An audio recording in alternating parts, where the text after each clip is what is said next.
everyone. Thank you for coming and joining us at another episode of Bits and Bytes. As you've noticed, we've actually added video conferencing to our episode this time. So today we have our guest, Efe, here to talk about a wide range of topics with us today. If you'd like to introduce yourself, Efe, please go ahead. Of course. Hi, everybody. I am so grateful to be here. So thank you so much for having me. My name is Efe Fruci. I am a motivational coach. I'm an author, speaker, workshop facilitator, scientist, and also the founder of Fearless and Empowered. And well, I'm sure we'll dive into my business in a deeper context. But just a summary of what I do is I empower and I teach women how to become self-motivated, how they can also become confident and help them change the narrative of their life, especially the negative ones, by helping them eliminate limiting beliefs so they can soar and thrive in all areas of life, whether it be personal, professional, whatever that looks like to them. So that's what I do, and that's my passion. Awesome. Thank you so much, Efe, for your introduction. Well, normally, as you would know, Bits and Bytes was started where we would bring out some crazy, interesting cuisines for our guests to try out. But unfortunately, due to COVID lockdowns, we can physically not do that. It's okay. We would have more time in the future to enjoy each other's gourmets and cuisines. Yeah, and maybe some sadistic games as well. Yes. So Efe, what are some strange things that you've tried? You know, all around the world, there's lots of dishes out there. What was the strangest thing that you've ever tried? Honestly, frog legs. Frog legs are the strangest. And because I told a friend of mine, and I was like, I tried it, and I can't even remember where. I'm not sure if I had it in Belgium or I had it in Paris, but it's I don't know where you originated from, but the French, they love the escargot, which is snails and frog legs. And then I swear that's where I had it for the first time, one of the two places. It seems like a European thing, right? I know, right? And they always have all these eccentric things. And I'm like, you know what, you go, girl. And I tried it, and I thought it was going to be awful because looking at it for the first time, I was like, I don't really like any of these things because you can only just picture the frog, and I'm like, oh God. So I'm thinking, okay, this has got to be awful. But then the lady was like so calm. She was like so persuasive. She was like, oh, not in a rude way, but more like, oh, be adventurous. And she said, just try it. And I was like, okay. So I took a bite, and she was like, it would taste like chicken. I didn't believe her because I was like, a frog is a frog. Like, who you're trying to convince that it's going to taste like a chicken. And then I did. And it really does taste like chicken. And they made it perfectly because they have like this taste of cilantro and this taste of like balsamic oil. And obviously the other one as well, there was ginger in there and there was basil. And I love all those compliments that was on it. So I was like, you know what? I'll give it to them. It's not my favorite dish. Absolutely. Not by a mile. But I was surprised. I was surprised at myself for trying it, and I was surprised at the fact that it did taste like chicken, and I went through with it. So that's one. Awesome. Yeah. I mean, for me, like, I would say the weirdest thing I've tried was there's these, it's called sundae. It's a Korean dish. Mm-hmm. And depending on the region of Korea, some people, normally they have like synthetic casing, so it's kind of like a blood sausage in a way. But there's actually a restaurant local to North Vancouver that they're really known for having the real intestines stuffed with the pork and like blood and like herbs and spices. It is amazing. They put this in a hot soup, super spice. It's like you can choose the spice level, but I would say that was. Oh, I love anything. I love everything spice. I love everything spice. So the harder, the better for me. So that sounds delicious. I feel super like proud of myself right now because for those of you guys that like know me a little bit, like I am not an adventurous eater, and like my palate is small or small-minded to be very specific. But I have tried both those things you've suggested. Ooh. So like I feel like I'm cultured all of a sudden. What an adventure! But like the frog legs thing to me. You're totally correct in that I feel like it definitely does have that chicken vibe to it. I think it wasn't as weird to me because like I'm Chinese, so I grew up with dim sum, so like the whole chicken feet thing, Oh, which yeah. I understand. Oh yeah, I never did actually like ask that question. To be honest, I never knew. Thank you for opening like my eyes. I understood that was like strange, but like I guess because I grew up with it, it wasn't strange to me, right? Like it was just like how some people eat drumsticks, some people eat thighs, we have chicken feet, but like it is quite strange when I objectively look at it. I'd say of the two, Sundae is weirder because I don't know, something about the intestine thing, and the thing is, if you look at it, it looks harmless. It looks like just like sausage. And I think I don't know of what's the authentic kind. I think there's debates about this. So Gene, maybe you can help me out because like one side is like it has like noodles served within like it's built into the sausage or something. So there's some glass noodles or something like that in it. But to me, that just makes the texture even weirder when you bite in.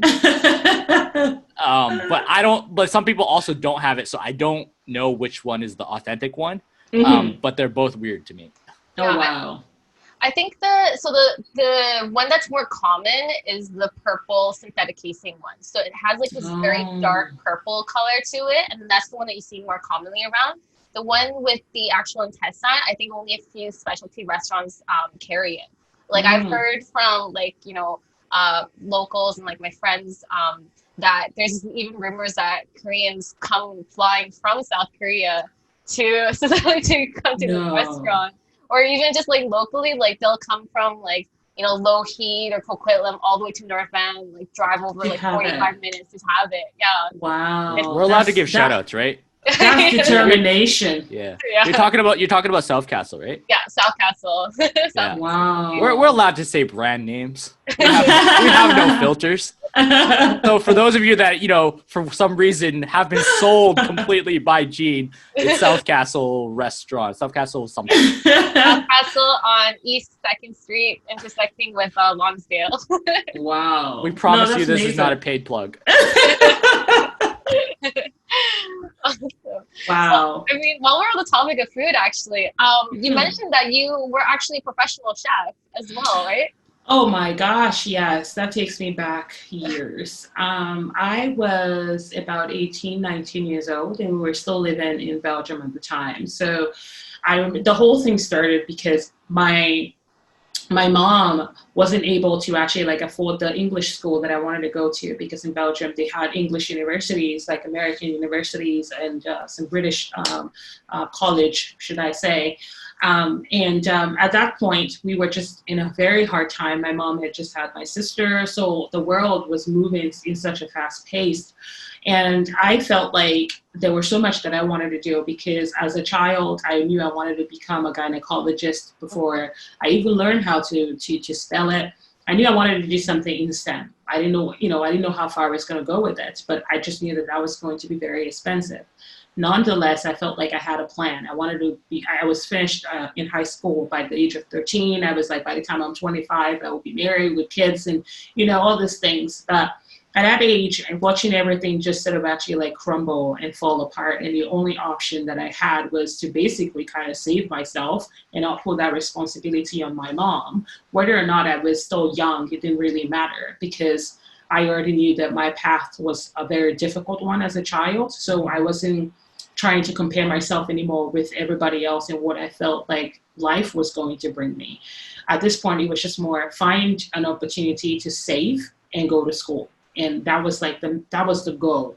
So when my mom was walking down the street one day, she noticed this office or building, and they had a flyer at the window saying that they were taking students for the next program, and they would pay each student to actually serve what they make during lunch hour to the people who were working in that same building. So they would come down to the cafeteria and have our meal that we've prepared all day with the main chef. So I thought, okay, she came home, she saw this, and she told me everything, and I was like very intrigued. My mom was a pastry chef, and she made cakes for weddings, for birthdays and occasions. So I always loved like licking the icing. I was always obsessed with that part.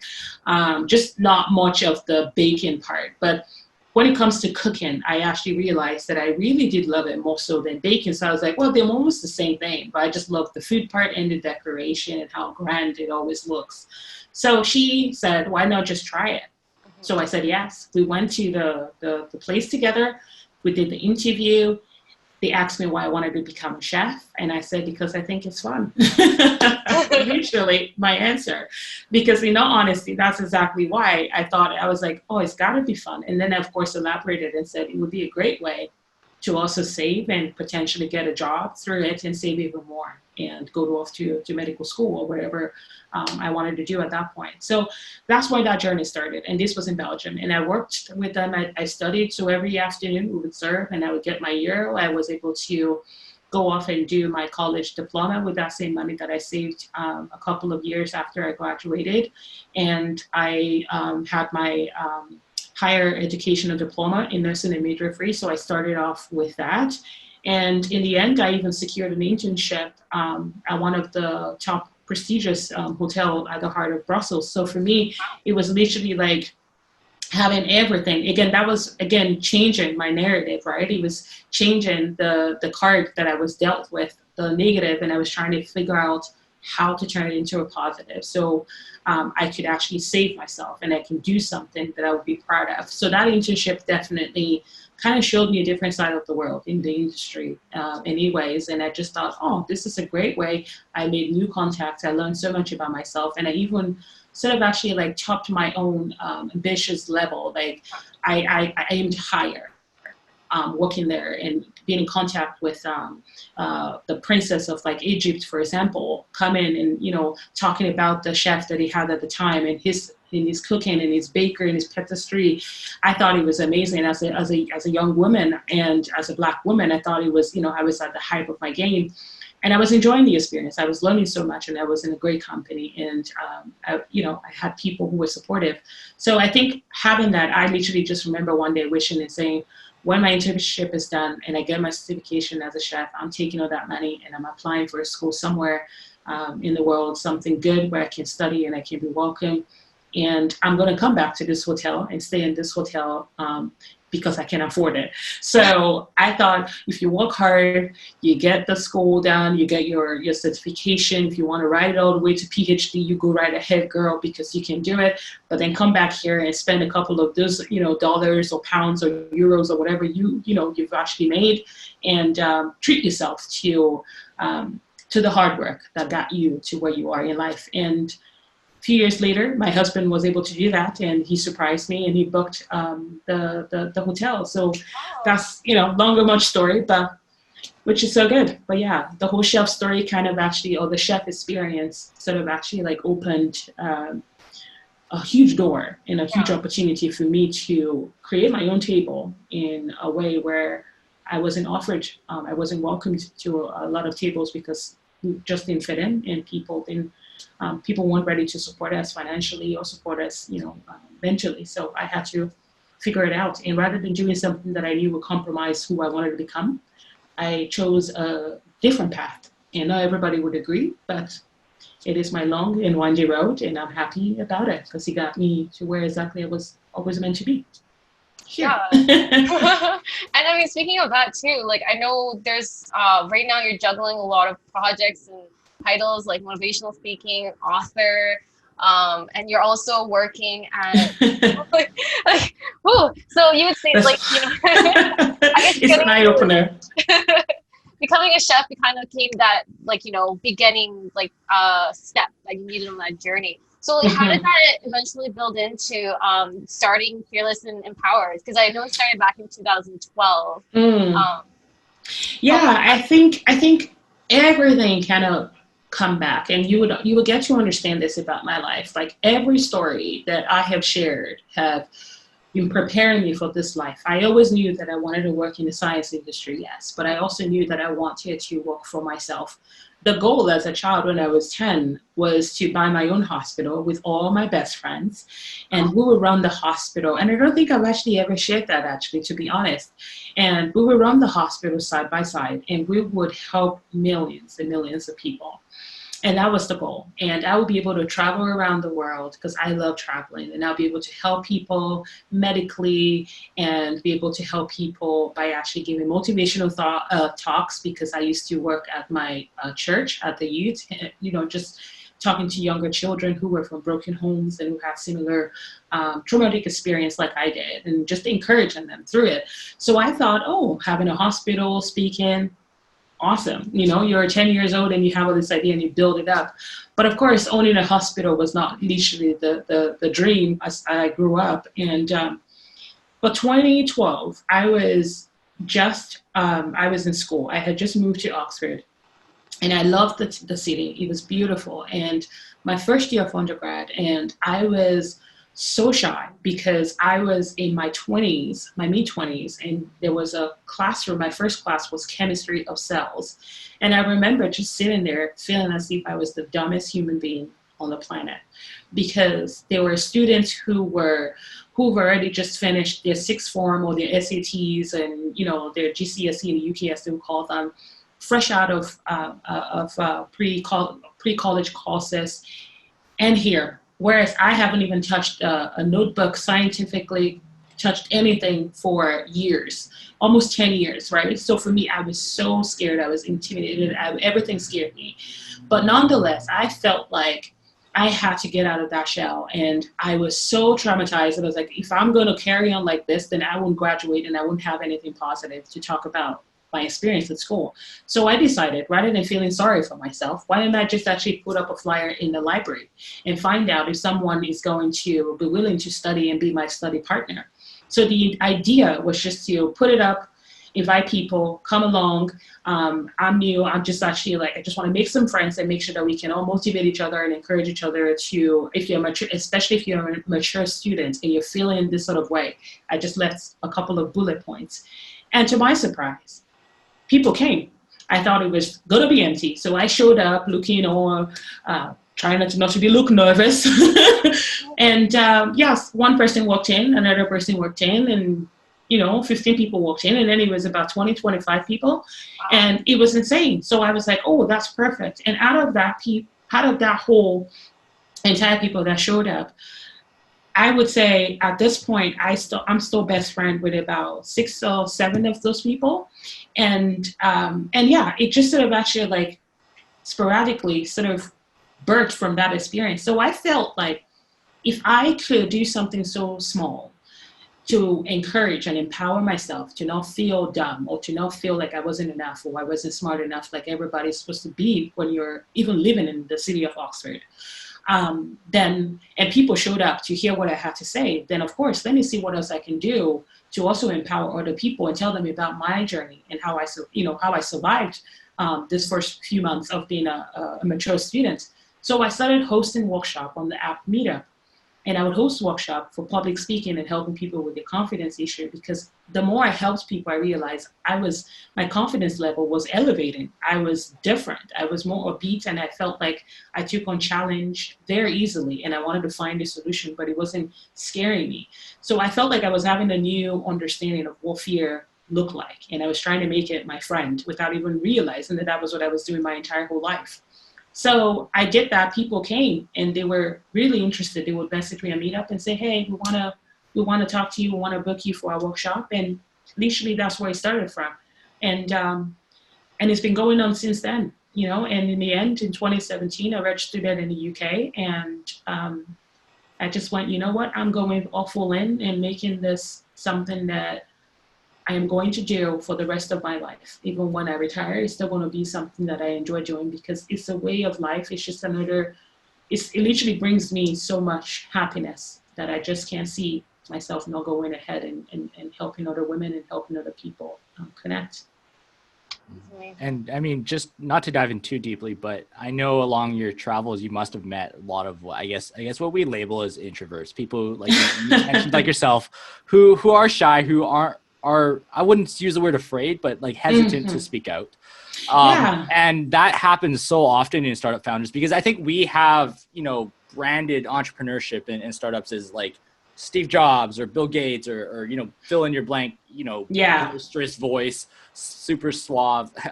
I just laughed at Bill Gates being suave, but but I think you kind of get what my drift is they know how to carry themselves around rooms. So but for the millions of other founders out there who are just kind of trying to carve and make a difference, like what do you say to the people like that who are hesitant to even something like public speaking makes them super nervous? Absolutely. I've come across so many different people, and I am so grateful for each and every one of them because they've all taught me something as well about myself. And for the introverts, I have also noticed that they might be introvert on the outside, but when they are in a group of people that they are honestly comfortable with and they have come to know, they've come to trust, there's a different side to them.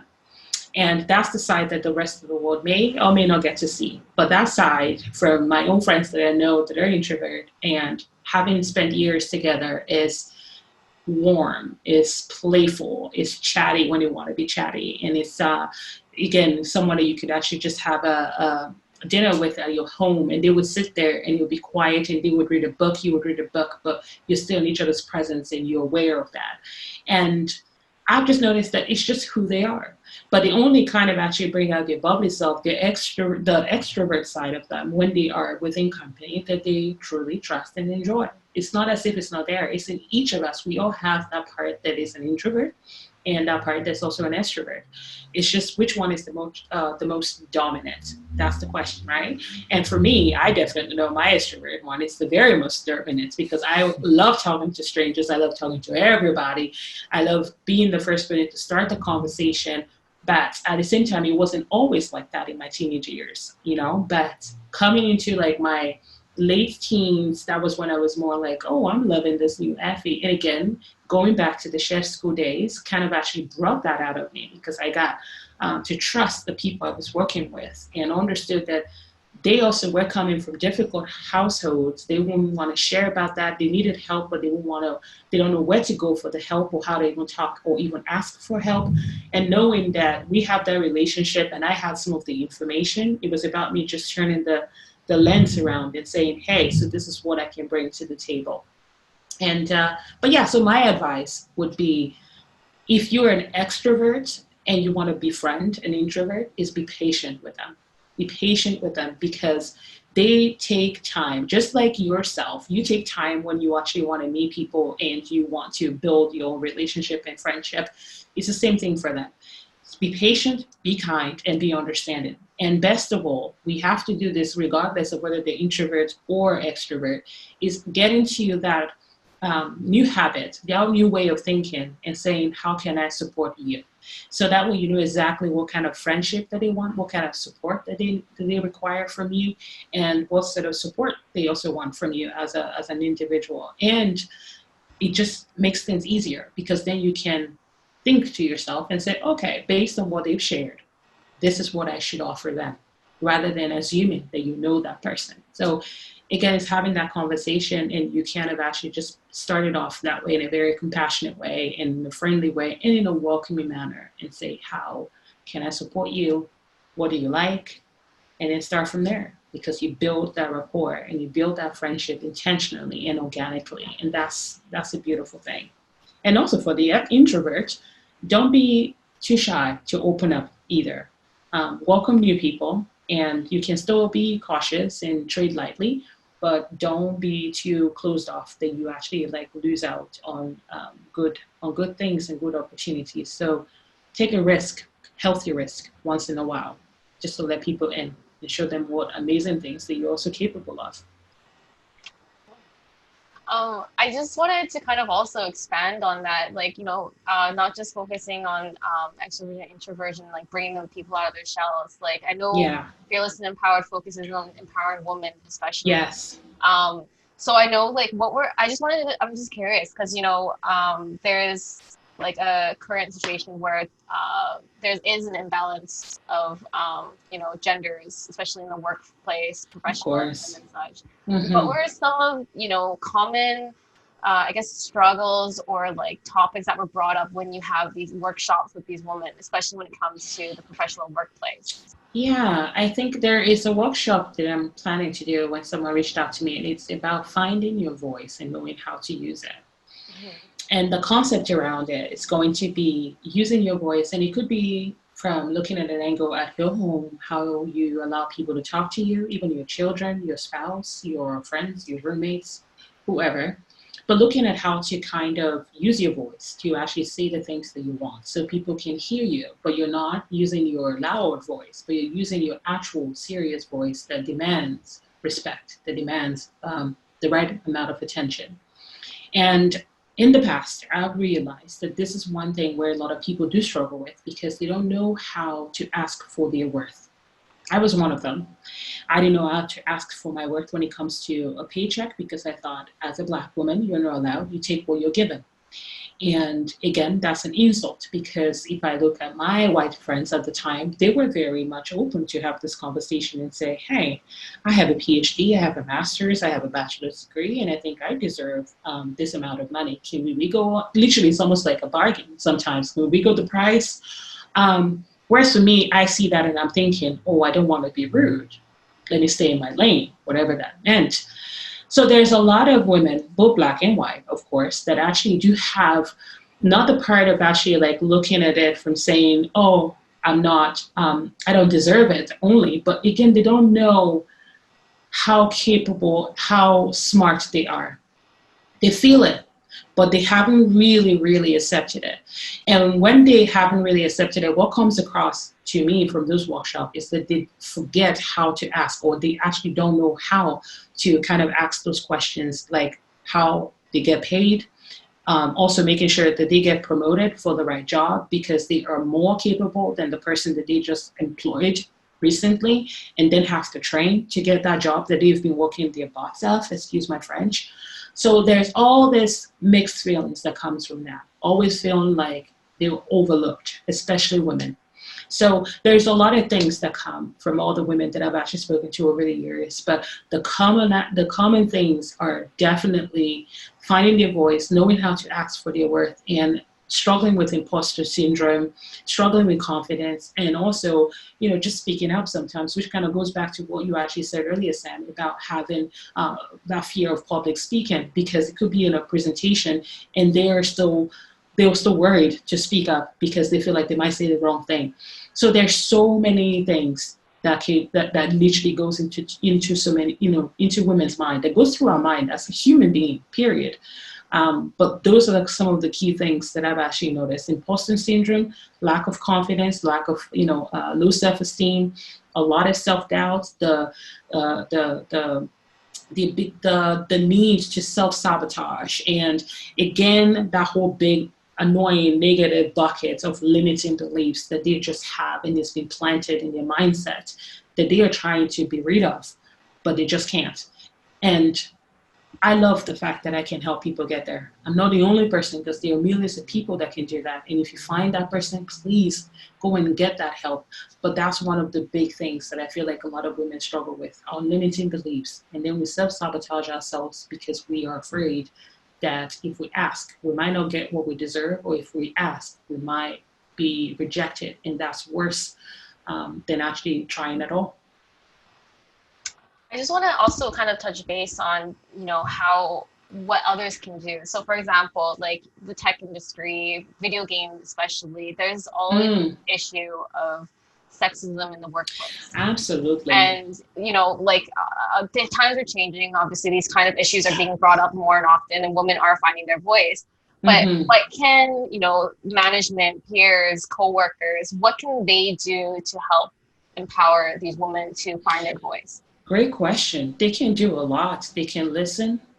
Again, they can use that same phrase, how can I support you? So that way they're hearing them, and they're hearing them good, as in like with their needs, their wants, their aspiration, what they actually want to achieve from their own careers. They can ask, and they can also support them. When they're working in a project, for example, if you're working with a male and you have another female in the group, try to sort of actually ask them for their opinion, not just overlook them or see them as a girl or as a woman if they don't have an input, a thought-provoking insight to offer. They do. We have lots of them, but nobody ever asks. And especially when you see that they are not always so easy to come up with, to just say, offer the answer all the time, should I say, then be that person as a male figure. Be that person to them and actually ask them for their opinions. And if you see there's a promotion going and you know that your friend or your female colleague is very, very capable, or more than capable for that role, again, recommend them, put their name forward, and put them up in a beautiful platter. So the people in the company, the managing directors or the hiring people can see what you see in that colleague of yours and say, oh, come on down. And outside of work, if you are in a networking event and you're in a social environment and you see someone who just told you that they've just created this app and something triggered in your mind and say, oh, that's something I've never thought of before. I wonder, let me go and dig deeper. And you get into this conversation with this woman, right? And you're asking them about this app and you learn something. And then 2 weeks or a day or 1 month or 1 year, somebody mentions something in your office and say, we're looking for someone with these skills. And again, that thought comes to mind because you had that conversation with that one person that while ago. Why not check up with them? Try to see if you still have their contact, because if you love the conversation, I'm sure you'll be engaging on LinkedIn or wherever, because we're in that digital age where we connect with people very quickly when we like them on LinkedIn. So reach out to them and find out, hey, this opportunity just come up. I'm not sure if you're currently working. If you're not, would you be interested? Or if you know someone, definitely recommend them. And if you see, if you know of a women agency that has lots of women with this expertise, because there's a lot of women who are passionate about STEM. They're genius in technology, like creating things, developing things, and being a change maker.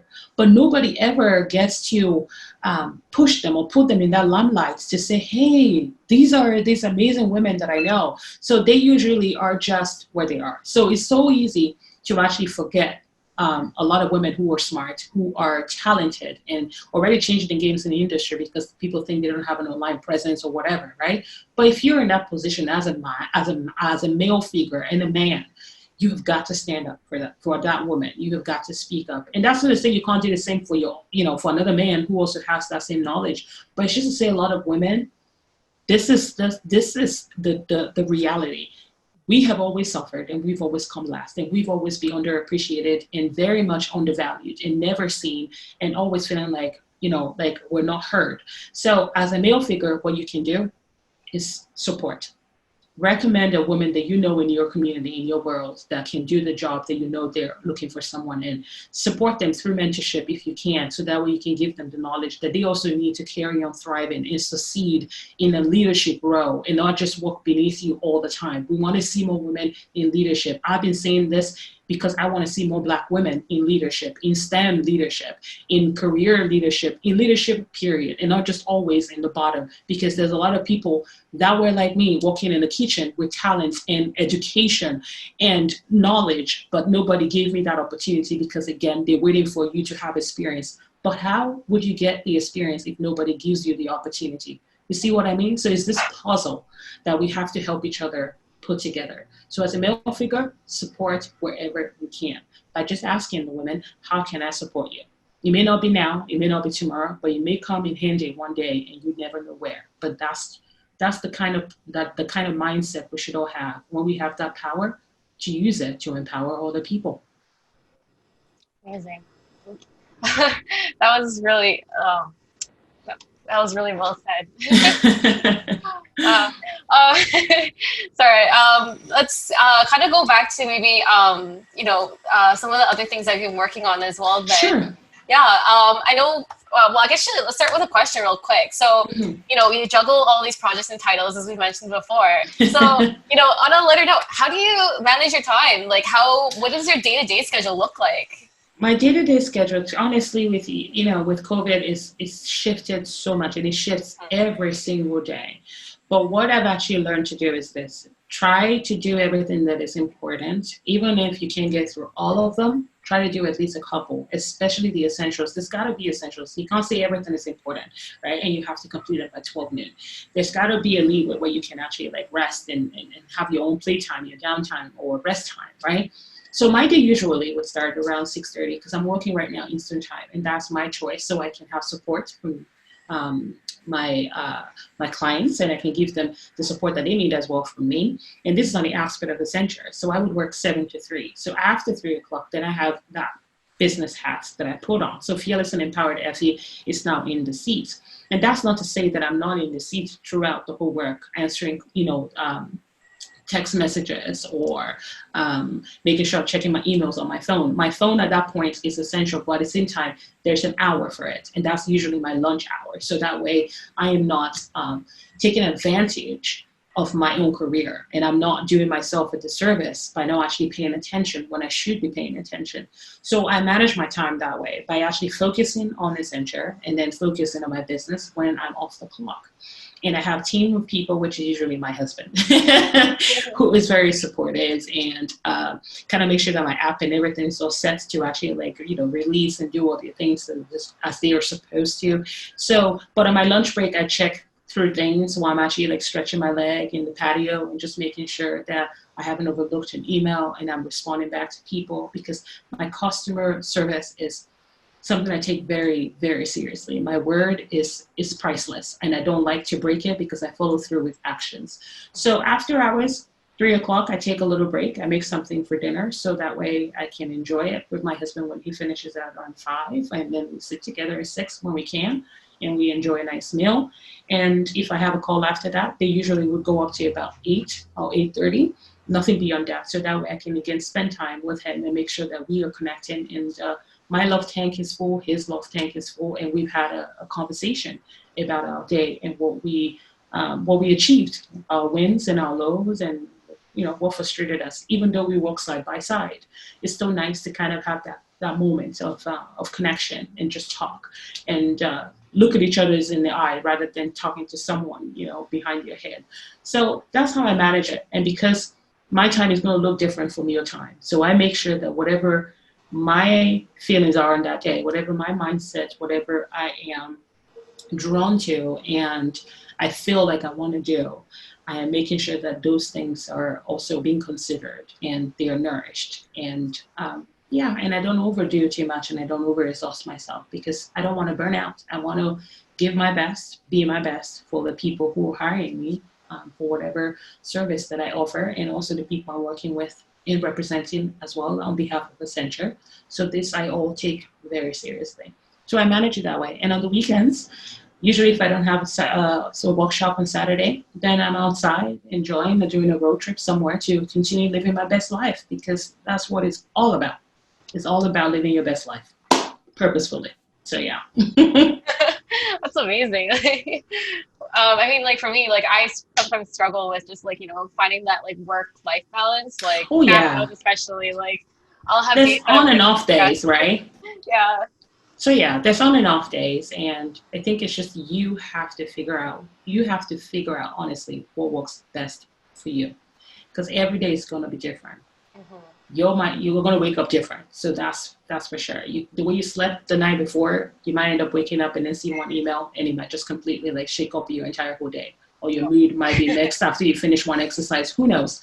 But whatever works for you, try to maintain that. And if it brings you peace and it brings you joy and it brings you balance, then yeah, you have to kind of actually just make sure that you are keeping to that same healthy routine. But if it causes you stress and chaos, then maybe there's something on your plate that you've been doing for too long, or something that's been stressing you out because you haven't been doing enough, that you have to take away or just maybe pay more attention to.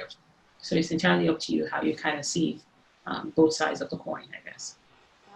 I mean, Sam knows, when you said the part about the email ruin your day, we know all about that. I think one of the things we talk about is just it's so easy to feel like every day needs to be a home run. I think we talk a lot about efficiency. We talk a lot about productivity, and especially I think in our industry, we're obsessed with this well-oiled machine.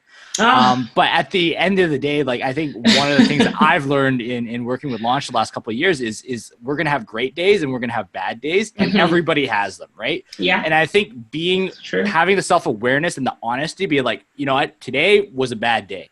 That's it. And we're going to wipe it off, call it a day, and tomorrow's going to be better. And not letting that drag on into become a bad week. I think that's probably one of the biggest things I've learned at Launch, because especially now, I think in COVID situations, I think people need to give themselves more slack.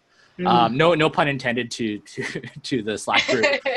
But just in general, right? Because we're all handling things differently. I think it's too easy, especially like if you live with a spouse or partner, like, oh, so and so beside me is doing so well, like how come I'm struggling, or looking at your coworkers and going like, you know, no, Jean's executing on 100 times faster than she was in person, like why am I 80 times behind when I was like, this, all this kind of comparison game. Like, I feel like that's been like a really important discussion that I think we're trying to have, even with startups in our programs and things like that, is just everybody's handling it differently.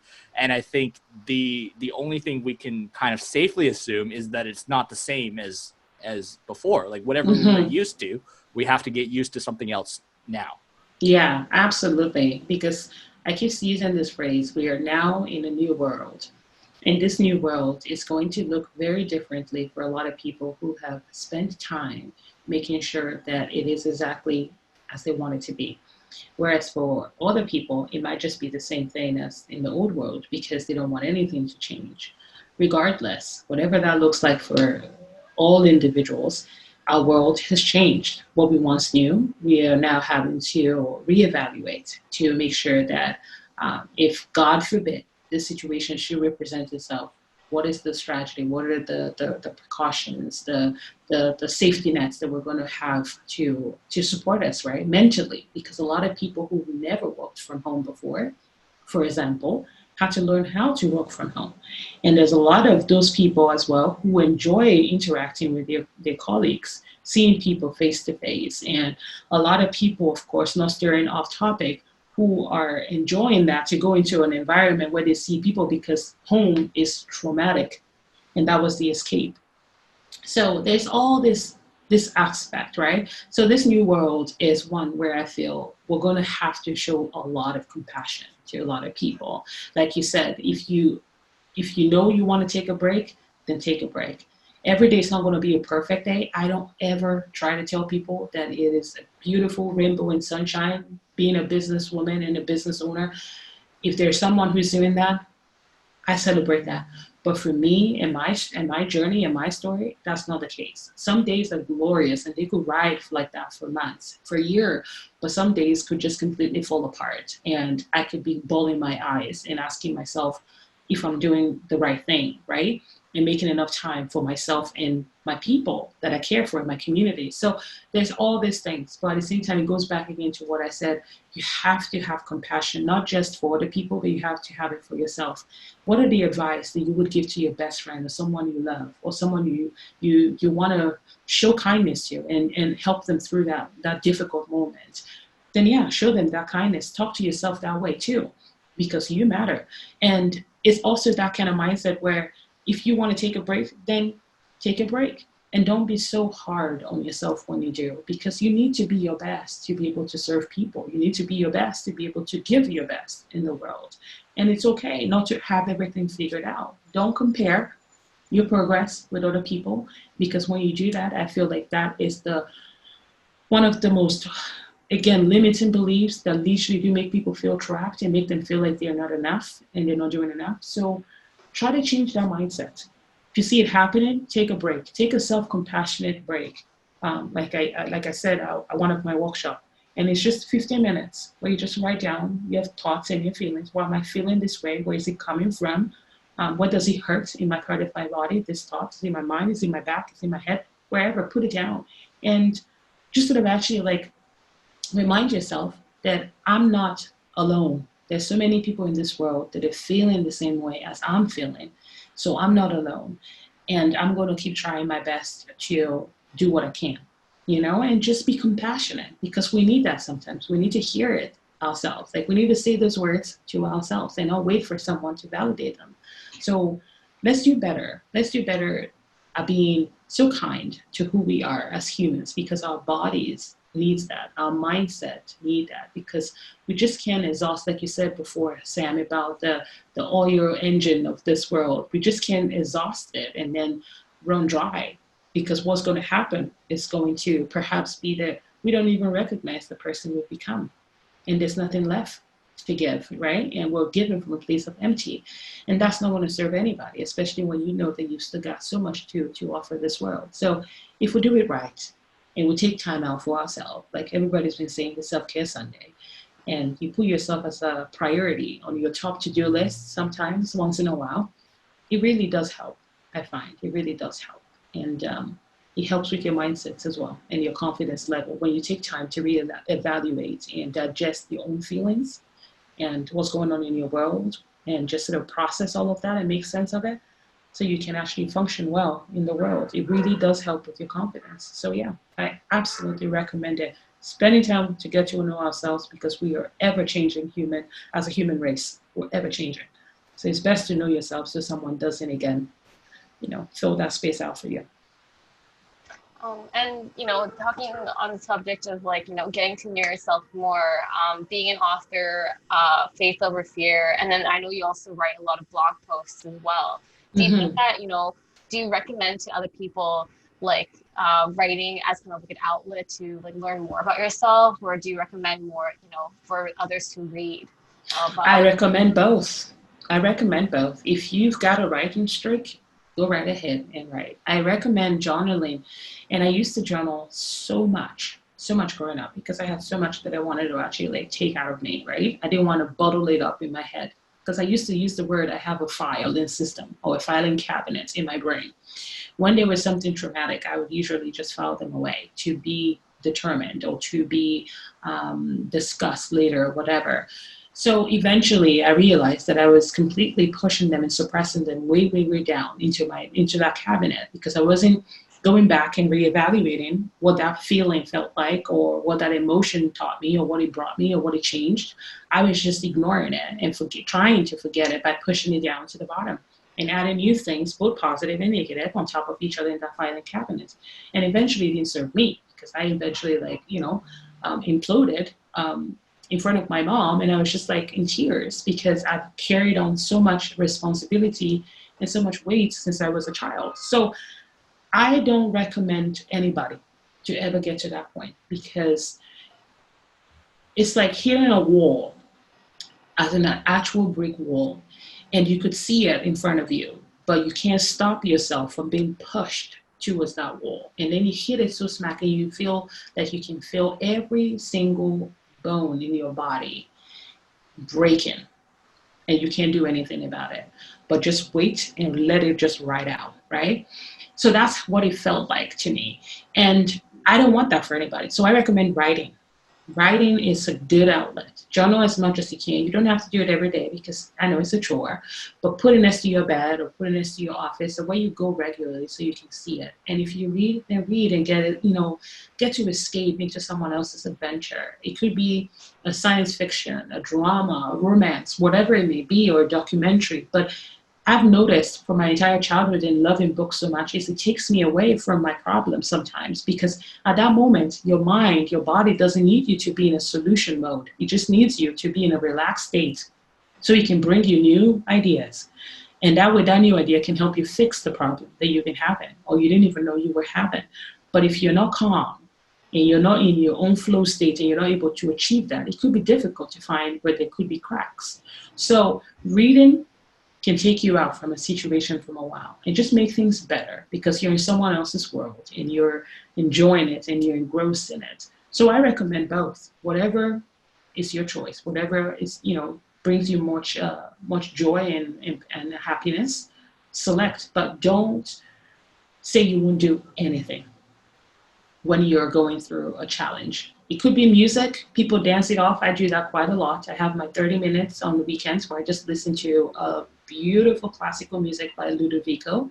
He's one of my most favorite Italian pianists. I would listen to that and I would just chill. When I'm sitting down and laying down and counting the stars that I'm supposedly seeing on my ceiling, I don't care. But it's just 30 minutes of me being Effie, being my own woman, not a wife, not a daughter, not a sister, but just being myself. So that way, again, going back to giving the world your best self. So you need it. So whatever that may look like, writing, I recommend it. And reading, also recommend it, because guess what? Both of them are equally as good. You learn something about yourself and you also unleash something about yourself, or should I say unravel something about yourself. And on the other hand, if you're reading a book, you find out someone else's journey that also triggers a strength that you actually didn't know you had, and something else that you want to even dive deeper about that story. that brought it out, that brought something positive or negative that you want to address, whatever it may be, right? So both are equally good, but it's our decision. We have to be able to make those decisions. And that's sometimes the key. You can't force people to do something that they're not ready for. As a coach, as a motivational coach, I've realized this, that I cannot motivate someone who is not ready to be motivated. You have to want to welcome the change, or you want that your life to look different. You want something more for yourself. Otherwise, it just won't happen. I can tell you everything great, give you the best feedback, the best TED Talk, whatever. But if you're not ready for that change, it doesn't happen. Has to come with it. Awesome. Touching on blogs as well. I remember reading one of your posts, and it was really, really powerful quote, especially with the protests, Black Lives BLM movement going on, especially down in the States. Even with like the rise, I mean, personally too, like, with COVID, there's a rise in racism as well against like Asian minorities as well. Like, I think racism is very alive and well. Yes. One of the strong quotes that you mentioned was, it's okay not to know what to do. What is not okay is to have a voice and not use it. Use it. Absolutely. That's true. Because I think the BLM movement happening, a lot of people are saying, why now? Well, for me, I'm thinking, why not? Why not now? The question also is, why did we have to wait till now to actually want to make a change? We have all been living in this world for my lifetime. I've been here for 33 years. And after those 33 years, when I was a baby, I can't remember half of it. But the parts that I can remember probably started when I was about 4. And from that 4 years old, I've definitely understood that there are white people, Black people, different people that look, differently than me. My mom was a teacher. We have seen the world. We have been taught to understand and show compassion and treat everybody equally. Because my grandmother and herself and people that that I know in my circle have been treated differently because of the skin color, their hair, the way they speak, their accent, whatever. But nonetheless, BLM is here. What can we do to support that? What can we do to make the change that has been long overdue? Just imagine for a second, you've been fighting for 400 plus years, the same battle, repeating yourself constantly to the same people, sometimes different people, because, we're humans, some live, some die. But you've been doing that for almost over 400 years. Eventually you'll get exhausted. I'm exhausted from talking about it. And that's why I always tell people and say, hey, just think about it for a moment. Because if you're tired hearing it, then how do you think I feel talking about it? So it goes back into what I said earlier. There's no wrong thing to, there's no saying you can't do anything. Everybody can. You can do something. We can all do something. Again, it's that choice. Which one are you going to choose? Do you have a voice? Then please use it. Do you have a platform? Then please stand on it and amplify other people who don't have that platform. And do it intentionally, not because you think you're going to get more likes, more followers on Instagram, more business attractions, or more high fives for doing those sort of supportive things. But no, do it because you actually genuinely care and you want to know those people. Because as a Black woman, it frustrates me to see when people reach out that you have been waiting for months to work with. And they've even rejected you straight at your own face. And all of a sudden, now is the perfect time because they think, oh, it's a Black girl. Let me get one in my corner and let me try to reach out to Efe. It's like, I see you. I'm grateful that you want to try, but you're doing it the whole wrong way. Do it because you are intentional. Do it because you genuinely want to be friends with me. You don't have to be friends with me as the only Black person. You can go and find other Black people that you connect better with. But do it because you really genuinely want them. And again, racism it's always been here. It's always been here in a different form of way. Unconscious bias has been here. Systematic racism has been here. Microaggression has been here for years before all of us was born, right? But now this is our time. And the world looks different.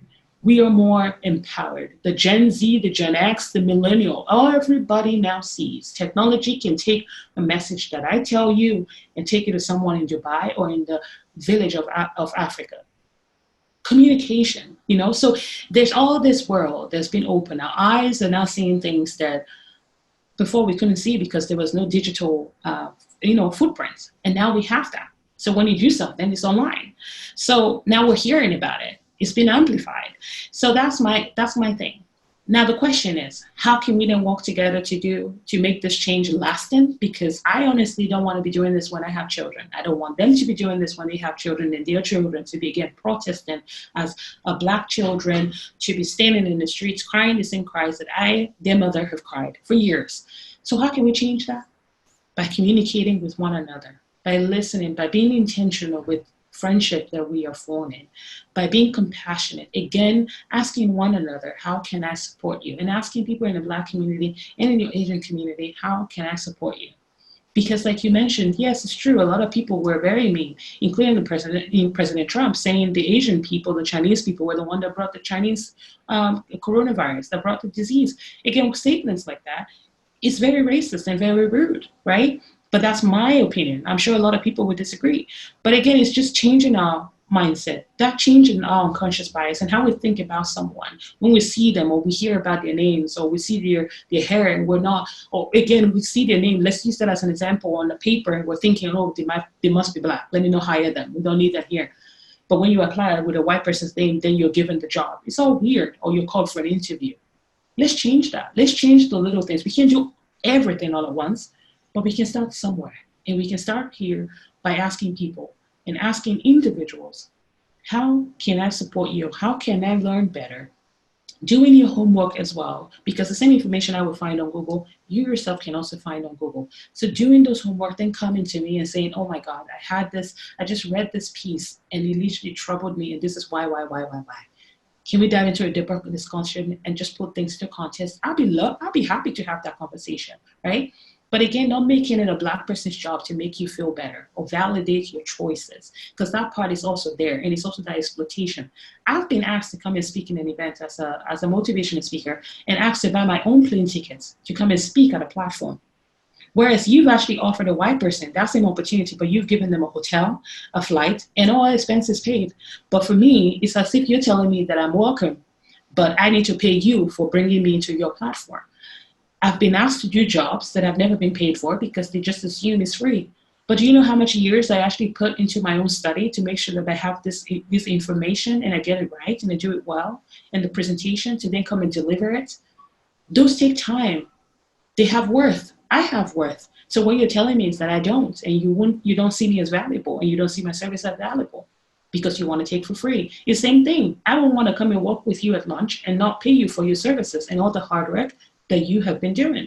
So it's about putting ourselves in other people's shoes and just thinking from their own perspective and seeing the world through someone else's eyes who is trying to explain a situation that's traumatic to them, and trying to see how you yourself would feel in your shoes, hypothetically, and see how you feel from that, and just kind of then figure out a way that comes to you and say, from what I've learned now, oh, I must do something. And again, it's like, if you have that voice and you have a seat at the table, then please use it, because if you can't, then I'm begging you to please just step out so somebody else who is capable and willing and intentional can step up to the plate and help.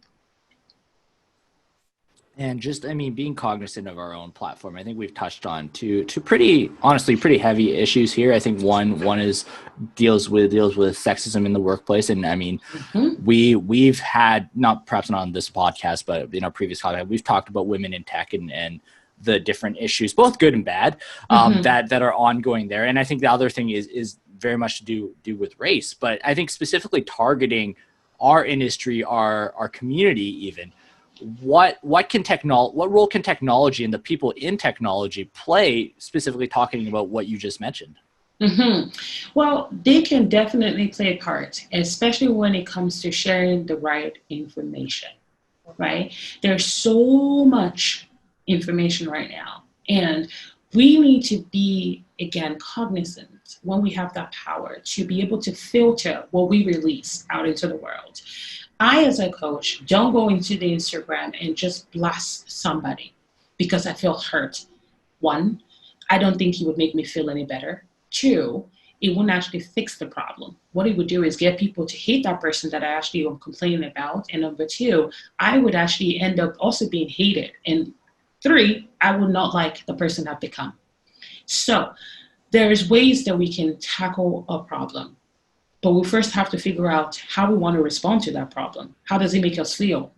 What would we want if they were apologizing, or if they actually saw what they've done? How would they feel? Do they feel remorse? So you got to think about all these things. But in the technology industry, let's try to actually like filter the negative out and put out the good things that we know would help people. I'm not saying, take away all the truth, even if they're negative. But yeah, but the way we phrase them, the way we use them, the way we actually engage them, the people we even show, making sure that they don't go into the hands of innocent children that are going to take it and then run wild with it, or go scared and hide it under their bed for years to come, right? Or have that seed planted that makes them so afraid, or look at the world differently and destroy their innocence. Technology connects us, and we've seen that. It's been connecting us since the start of COVID. And it's been connecting us for years, since the first computer was first launched, right? But at the same time, it has a negative and a positive side.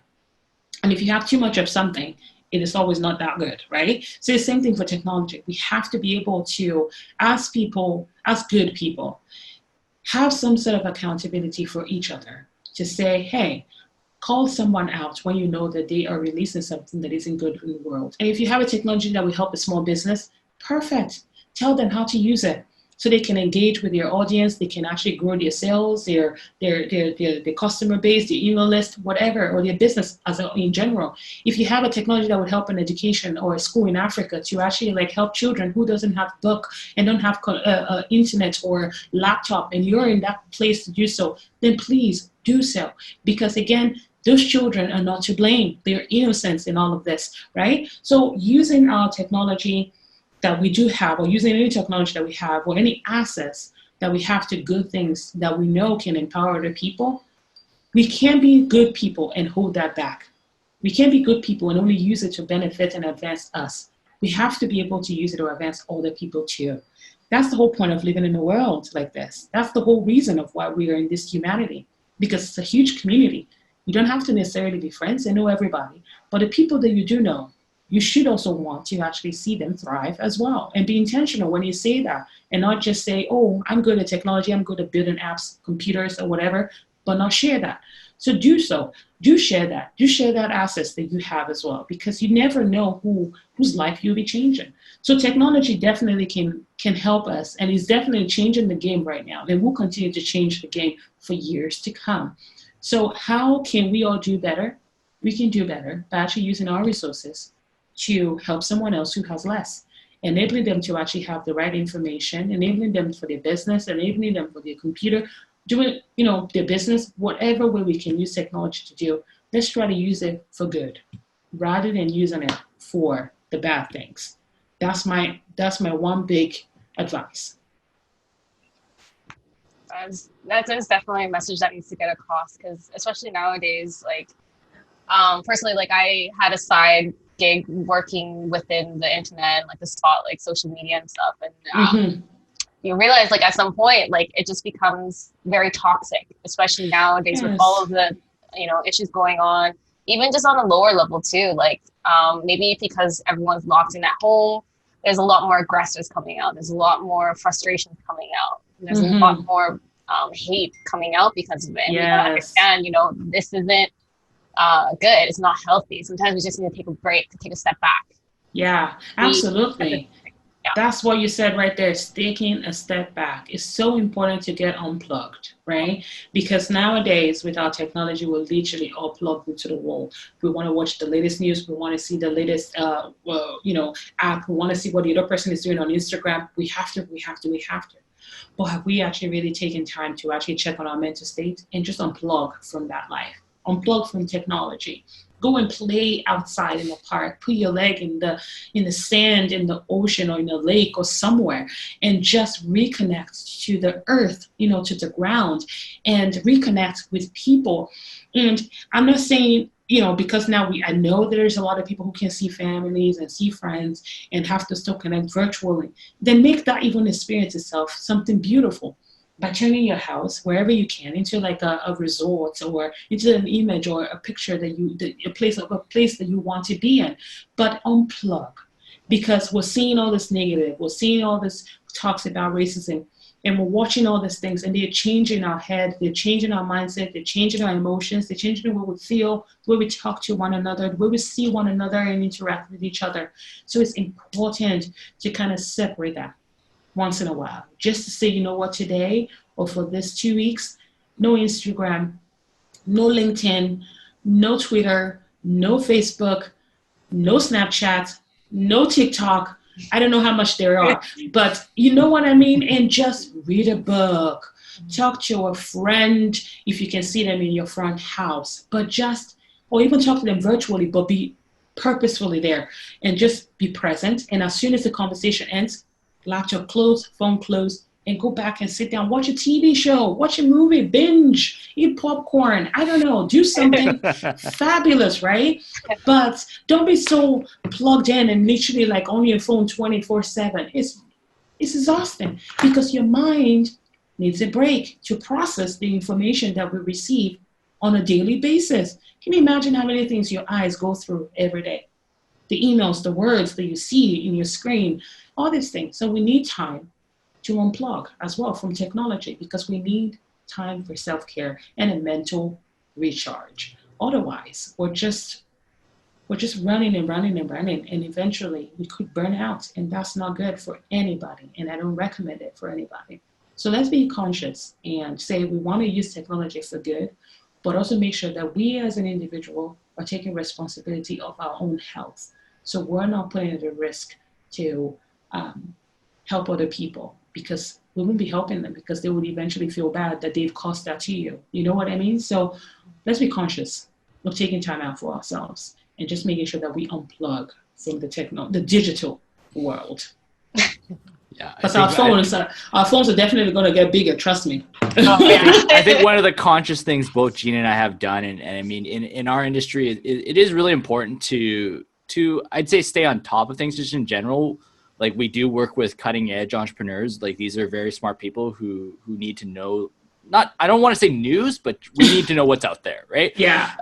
But one of the big things I did, and I know Gene did for a while as well, is we deleted Twitter off our phones. And that was a huge mental relief, I'd say, for me personally.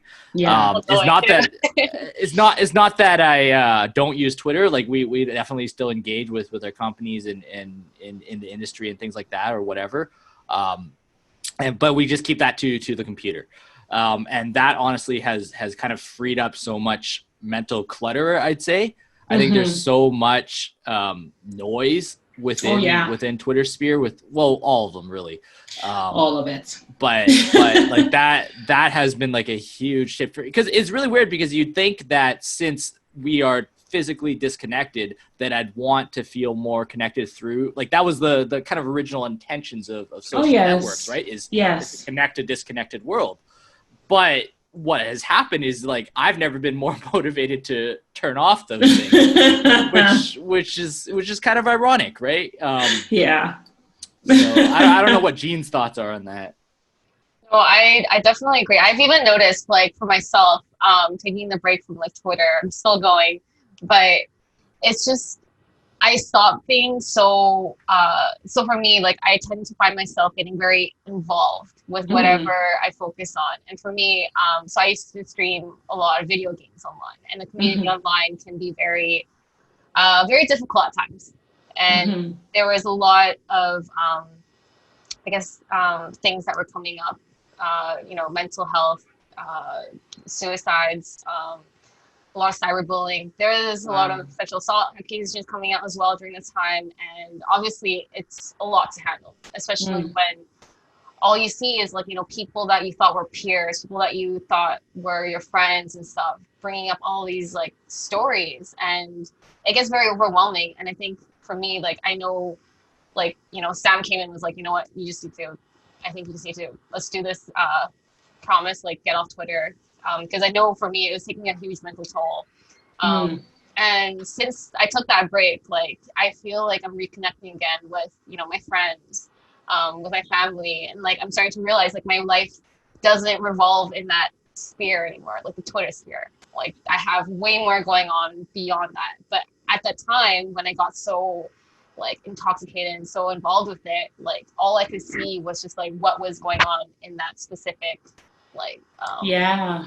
environment, and it's Yeah. not healthy at all. So definitely taking a break is really Yeah. And it's like, it's one thing that you said just now about seeing your life without all those things. It's almost like the blog that I posted recently about post-COVID cleanup. It's asking ourselves the real honest questions, like, since the start of the pandemic, what have I noticed that I have been able to live without and have actually enjoyed living without it? It's that question. And have we even noticed that there are some things that we haven't really done that we were so obsessed about? And what are your friendships that you thought were so important and you would die if they didn't text you, and nobody texted you, and hold up, you're still alive and fabulous? And what are the things that you even close in your closet that you haven't worn, and you literally was like, you know what, I haven't even worn makeup or worn shorts for 3 months, 4 months going, and I will probably win the award by the end of the year, and I'm actually okay donating that to some people who actually need it. So it's asking those questions in this era, because COVID, for a fact, has, I'm sure a lot of people would say different things about it, but for me, despite of the losses that my family has had, because we've lost 3 members of our own close family, I have seen this year and this whole situation as a blessing in disguise, because I have endured pain, I have endured deep suffering, and I have endured a deep loss, and all of which I am still trying to figure out my emotion through it all. But at the same time, I am learning so much about myself. I'm learning about so much about this experience as a whole, and my connection with people, and understanding what is valuable and what isn't, and what I should be paying so much attention and feeding into, and things that I should not be giving so much power.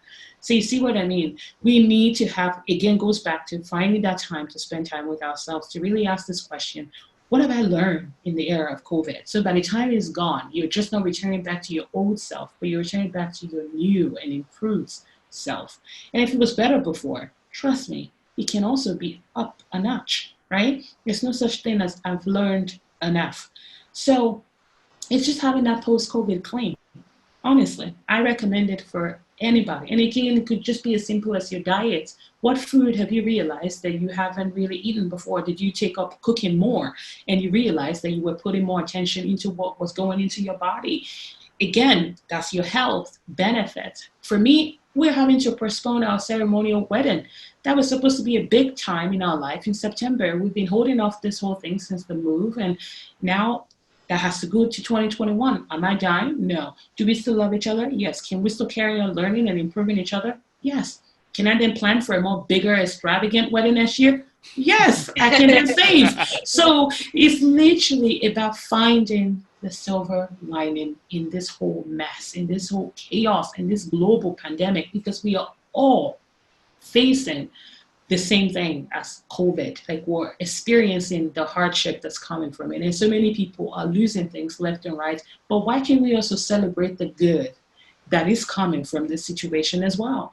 When somebody say, oh, I've just had a big change, the first thing that comes to our mind is something negative, isn't it? And we're like, oh, she must have lost a job.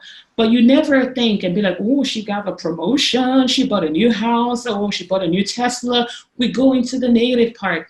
But why not think about it and say, oh, it must be something good? So let's think about it in this way. What is COVID and this self-distancing, social distancing, or whatever, teaching us about ourselves that we want to carry on improving on, nourishing, and showcasing to the rest of the world, and use to continue to make the world a better place? So let's all have a post-COVID clean.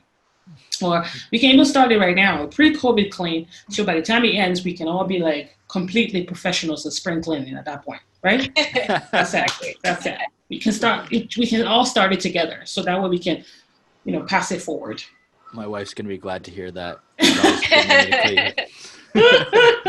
So yeah, clean out what doesn't serve your purpose anymore and what doesn't add value into your life. So that way you can be a lot freer and you can be a lot more focused and a lot more, self-driven and determined to achieve everything you've always wanted to do. Because if you realize that you're still on that journey and you've been doing or not using any of the things that you thought really was helping you at all. So now is your chance to kind of say goodbye and let it go.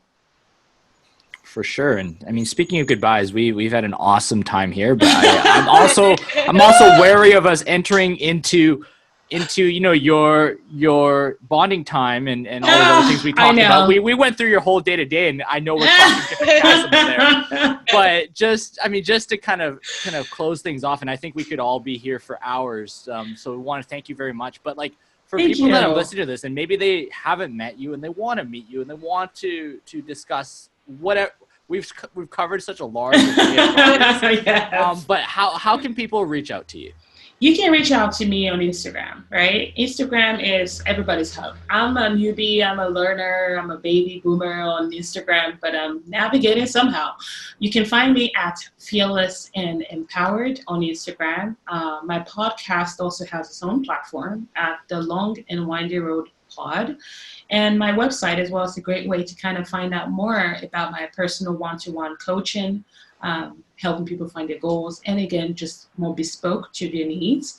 And that is www.fearlessandempowered.com. And you can find out about my workshop there, find out how to book me for your speaking engagement, or if you need a workshop, like I said, facilitated online, or eventually when we open up, everything on there. And you can even find my clothing line, which is a motivational clothing line called Speak Life, Spread Joy clothing collection. And it's about showcasing words that I've used to empower myself in my darkest moments in life and making sure other people have a little bit of fabulousness and light in their own closet. So you can find all of that as well on my website. I actually have one of your sweaters, but it's sweltering here, so I can't do it right now. I'm sorry. Wait until it is a good sweater, isn't it? It's got such furry softness inside of that. Don't worry. It keeps me warm, to say the least. I was wearing mine very much, but my husband was like, "Okay, I think you should change into your t-shirts now." So, but definitely wait until the fall, and then you can rock it. And be sure to tag me as well on Instagram when you do. And I'm so grateful to your wife for actually getting that for you. I thought it was a very lovely gift, and she's an amazing woman as well. So, awesome, free plug. So but thank you guys so much for having me. I must say thank you for having me, and thank you for this conversation. Literally, the time just flew by straight away. I didn't even see it going, but conversations like this where we can be intentional and honest and just be ourselves are truly things that I welcome, because we need to be this way so other people can see that it is okay to share and grow, and this is how we all become better, right? By educating and always learning from one another. So thank you for giving me this platform and this opportunity to share and have this conversation with you guys. Thank you so much, Efe. Everything that you said, all your words of advice and encouragement, they all really hit home. And thank you for also sharing, topics and answers and thoughts, ranging from everything, we definitely did cover quite a lot. I feel like we need a part 2 here or something. I know there's a lot more we could talk about, but I know we're limited by time now. So it's all good. When the bites are back in the table, we'll come back for part 2. Yes, exactly. So I can be fed as I talk. Awesome. So thank you. Thank you very much. No problem at all. Thank you, everyone, for listening or watching our latest episode of Bits and Bytes with Efe. We hope to see you all on our next episode. Thank you, everyone. Bye, everyone.